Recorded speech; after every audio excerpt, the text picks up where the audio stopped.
সঙ্গ লাভ করতে পারে। কেউ যদি কিঞ্চিত মাত্র সাধু সঙ্গ লাভ করতে পারে, ভক্ত সঙ্গের গুণের কথা কেবল তারাই বুঝতে পারে।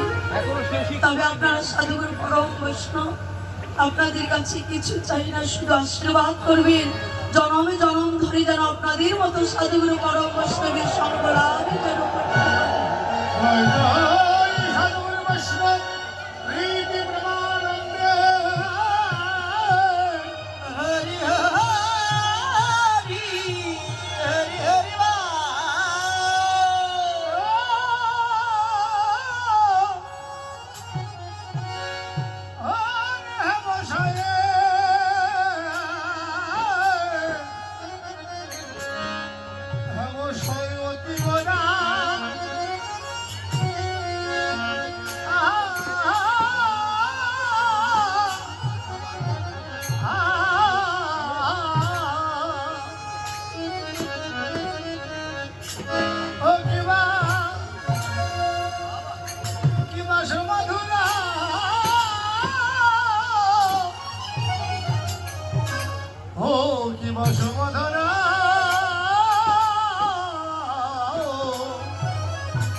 ভাষা